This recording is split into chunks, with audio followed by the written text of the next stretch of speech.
Today I want to talk about success, both success internally, where we're happy, we're in balance, we're at peace and living in alignment, and also external success, where whatever goals we have, that we will achieve those things. There's so many different angles that I can share from. One is from the Buddhist perspective, which we'll get into eventually. One is from the psychology lens, and that's one approach we'll look at also. But today I want to go a different approach. And the approach is I want to look at from my own personal experience. Doing this work of internal work and also balancing it with the goals and the dreams that we have outside. As Buddhist monks, we have things to do as well. We have goals, we have plans, we try to achieve things also. And to reach success, to reach these goals, internal and external, what are some of the things on this journey that I have found to be successful? And that's what I wanted to share. As always with these types of videos, if it's useful for you, please take it and utilize it. If not, no worry, just smile and keep going. But here are 9 tips that I found if you want to be successful that can be very helpful. But in no particular order, let's get right into it.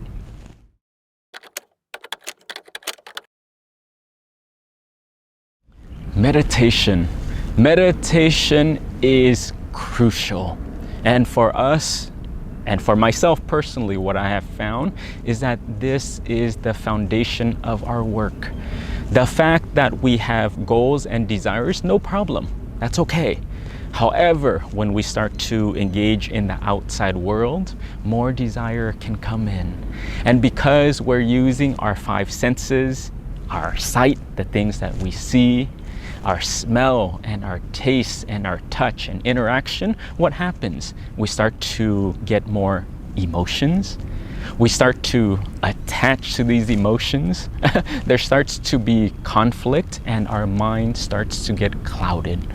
Clouded by what I said of emotions, clouded by our own desires and cravings. And again, that's completely normal.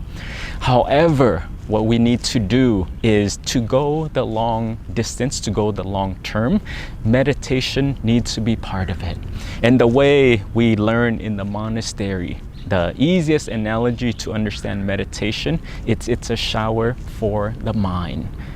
Outside in the physical world, we know that the physical body gets dirty, and we have been trained from a very young age to shower that, to clean it. And however, we never take the time to clean our mind. And our mind, the lens that we're looking at the world, the lens that we use to interact with the world, gets clouded as well. So for us, the act of meditation, sitting with our eyes closed each day, gives us the opportunity to clean, purify our mind, settle down the emotions, settle down the attachment, makes more space between you and your work. How many of you can relate where your work owns you? Your project owns you and you can't stop thinking about it. You're always thinking about the results, and the results gives you more expectation, and there's this drive and this attachment. And for me, I can relate to that as well. And from this, we have to use the wisdom of let me clear, let me purify that mind so that I can do my work more cleanly. I can keep my mind healthy, calm, fresh, alert, peaceful. And this will help to support us being successful internally and externally. So meditation is key.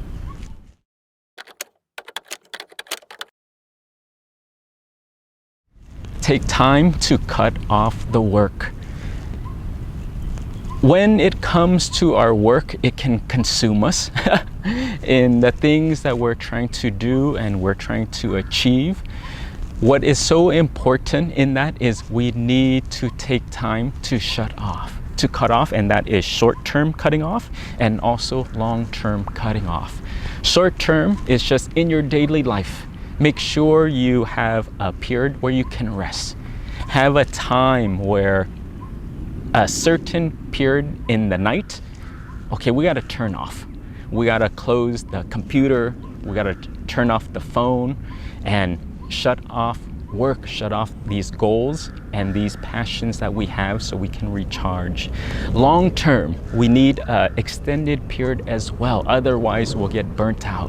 And for us in the monastery, it's designed in our schedule where we have a rains retreat, where 3 months we have time to rest and relax, come back to our meditation, have time to be with ourselves, and you can still do work but also have time just to cut off and make that space. So for those who are trying to achieve your goal, make sure we have balance. Go work hard, go work your face off. That's not the issue.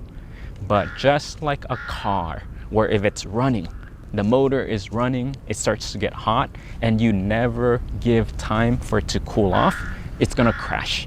The engine is going to explode. So knowing that, already design it in your schedule, into your daily schedule, into your weekly schedule, your monthly, your yearly schedule, and plan it out. But always come back to this balance. Always have time and space where you cut off, and then we can come back to resume it, and this will help you to recharge.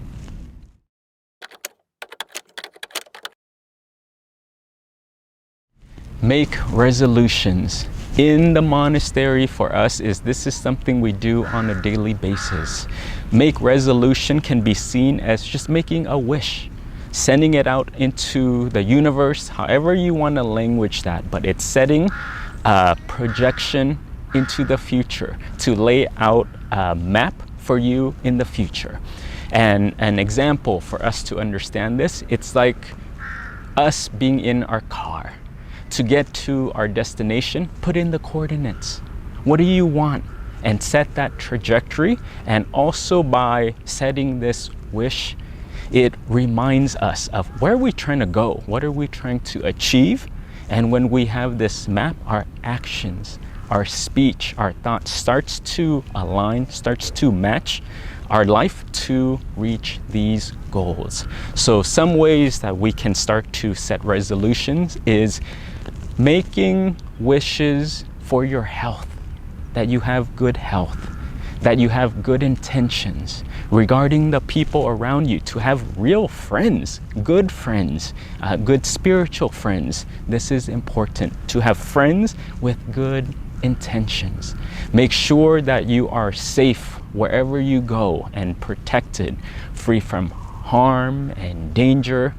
Make sure that wealth comes your way, but all of these kind of things, I feel that is quite important. It gives us hope, it gives us faith, and with that, then it sets a clear direction for your life. So every single day, take time to make resolutions.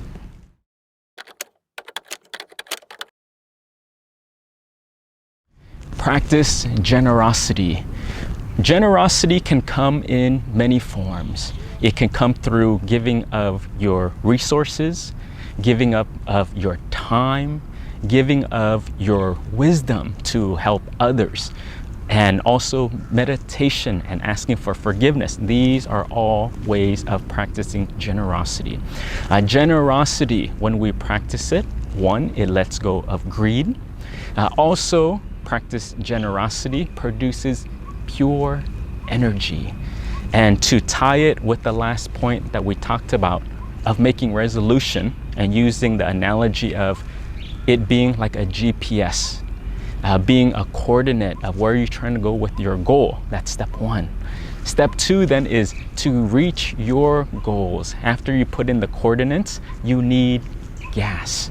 You need the fuel to push and propel your life forward so you can reach that goal and that destination. So for us is practicing generosity.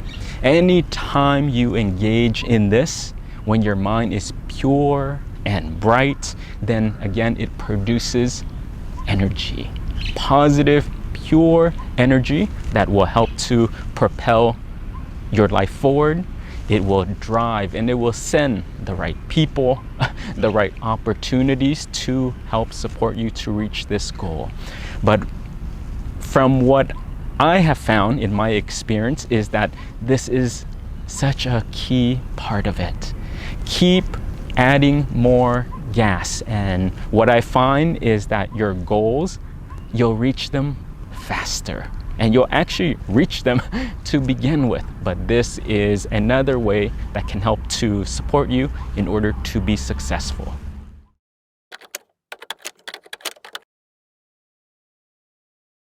Have time to reflect.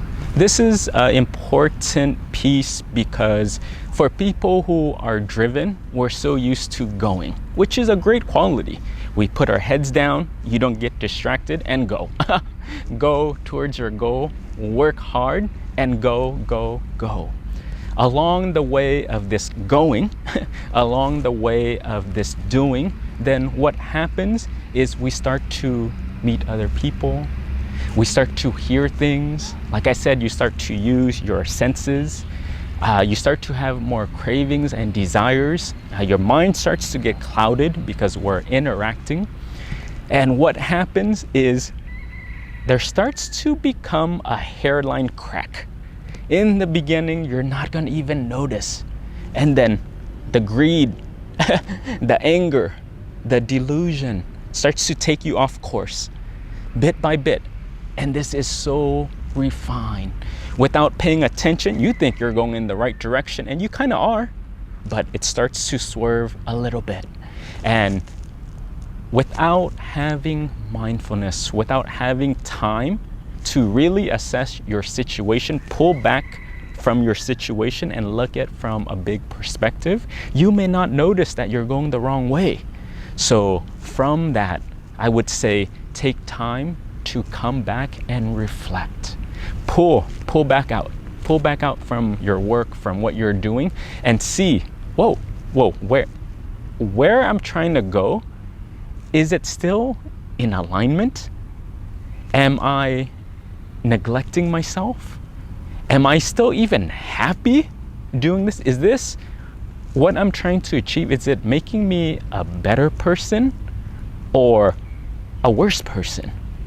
Is it improving my habits or is it worsening my habits? So start to take account for these things. The place that I'm trying to go, does it still align with my values? Okay, sure. Now I'm more rich. Now I'm more successful, but I don't get to see my family. Now I'm angry and I'm resentful and I'm not taking care of my health. I'm not even sleeping. I'm using substance. Whoa, are you going the right way still? So if possible, always come back. Again, short-term reflection, which is doing it on a daily basis, or long-term reflection on a weekly, a monthly, a yearly basis, but make sure, come back. Reflect on your life, your situation, your values, your goals, and do it as neutrally as possible. And when you start to see it accurately, then if you're a bit off course, cool, no problem. Now let's come back. Let's get back on track. And this is very helpful to becoming successful.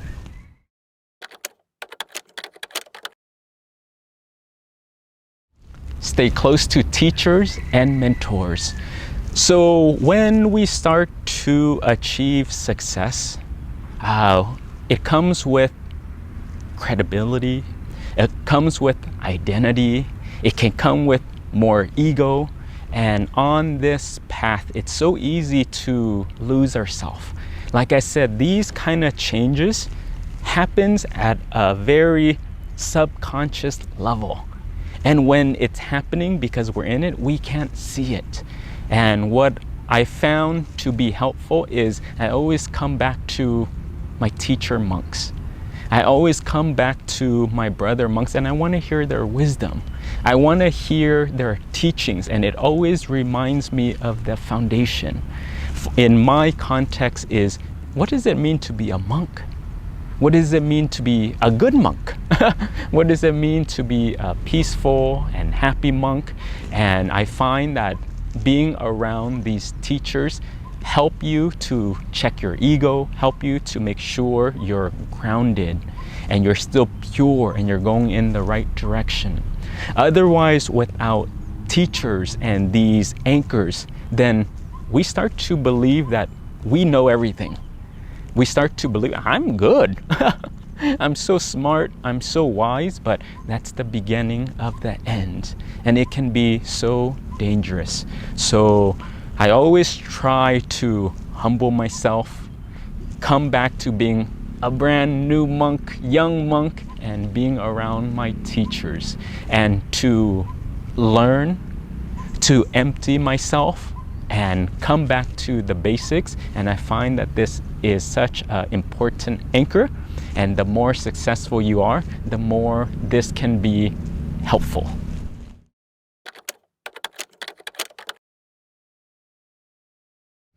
Give without conditions. This lesson is, I feel like it's one of the most important ones. Two things that I want to share with this is, let's go from the meditation route. When we are meditating, we have a good meditation experience and we try to lean into it and grab onto it and we want more. What happens? It disappears. And one of the things we're taught is that a mind that wants nothing gets everything. And it's so ironic because in meditation, it's like this. When you don't want anything, your mind is at peace, the good experience just comes. And that's just the reality of it. Going back now to the work that we do in the outside world, a message that I received from my master, it's so powerful. And we ask of those who are successful or those who want to be successful, what advice can you give to us? And our master said, the one who is truly successful is the one who gives fully, without any conditions.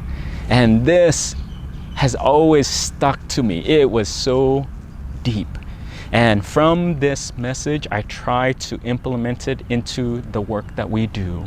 When we're traveling around the world, all the different projects that we have, meeting with individuals one-on-one, meeting with groups, doing large mass meditation events, it doesn't matter what it is. Wherever we go, we try to keep this in mind of, I'm going to give, and I don't need anything from you. I don't have any hidden agendas. I don't need credibility from you. I don't need your network or your connections or your money, nothing. But if you can go with a pure heart and check. In the beginning, it may not be, and it's okay, but take a moment to practice. Practice of how can I show up where I just give fully. And what I have found from experience is that when you give fully, you're just taken care of for some way. The right people show up, the right resources show up, the right opportunities show up, and it's been so fun to see and experiment with it. And when you can start to implement this, what I found is then you're not so focused on planning and strategizing so much. If I do this, this person will give me that. It's okay. It's okay. Instead, now what I can do is let me check my intention. Let me check, am I giving fully?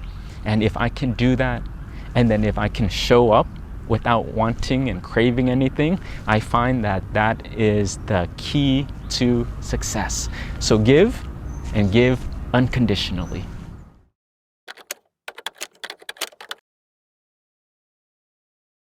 Make time to improve your own habits. when you start to help other people, this can feel good. And this is a great thing. I would definitely encourage everyone, if you can, help others. However, in this process, then when we only help others, we can neglect ourselves. And helping others can be a crutch from us looking at our own selves, from us changing our own behaviors and our own patterns. And having this wisdom is so important because it needs to go hand in hand. If anything, helping yourself should even be more important. So on this path, while we are all over the place helping to support other people to decrease their suffering, we know just as important, or if not more important, do your own work. We also, myself, as a Buddhist monk, I have things I need to work on. I have my own habits, my own thoughts, speech, and action that needs improving. Not trying to present where I'm enlightened. No, not even close. And on this path, take time to look at yourself as well. So this is something that we try to do, and this is something that we make time for. And what I find is the more you can help yourself, the more you change habits, the more you can help others. And it reminds me of what my vice abbot told me when I went to ask him, how do you help others? And what is the most effective way to help others? And he said, the most effective thing you can do is teach what you have been able to overcome in yourself. And this to me was so powerful. And since then, I said, let me go change me. However I want to help the world, go fix that in you. And when you can fix that in you, it adds a depth, it adds a layer to you that can be so powerful. So make time to go change yourself first.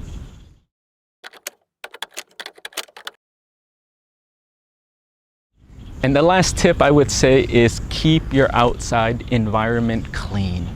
As we're starting to do our work and strive to be successful, we can neglect. We can neglect our outside environment. And why this is important is because our outside environment is a reflection of our inside environment. As we get busy, the tendency is then, okay, I'll just leave this here, I'll leave this unorganized, and it starts to build up. So if possible on this journey, I find to be successful is keep it clean. Start to wipe things down, start to organize your outside environment, and we need to take care of both inside environment and outside environment as well. And it can make more space for you to do what you have to do. But imagine a room that is clean, that is fresh and pristine. It will only help to support your work. But there you have it. That was a lot, but these are the 9 things I find that is very helpful to supporting. These are the foundation. And test it out, try it out. Some of these may work for you, may not work for you, and it's okay. But on this path, I find that this combination helps in that it purifies your inside world, and also it helps you to be successful in your outside world. And we need both at the same time. So many people work towards being successful on the outside, and you'll make it. If you work hard enough, you will make it. That's easy. You'll have the partner, you'll have the house, you'll have the title. You can get that. I have no doubt with that. But from many of the successful people that I get to spend time with, is when they get there, and if they're not balanced, what they look back is, oh my goodness, I am successful in my outside world, but I completely forgot to I neglected my inside world. I'm wealthy, but my health is not good. I'm successful, I'm rich, but I don't feel good about myself. I feel empty, I feel lonely, I don't have peace. I strive for things on the outside and I just can't be with myself. I need external stimulus. So I want to share this because we can be successful in a balanced, sustainable way. And I find that the way to get there is you need to tend to both inside success and outside success, and it is possible to get there. So with that, I hope this is helpful, but please feel free to share what has been helpful for you. And as a community, we can learn and grow from each other and also encourage each other to keep our foundation clean. But as always, I hope this is helpful and sending you my blessings all the way from Thailand, everyone. Take care. Satu.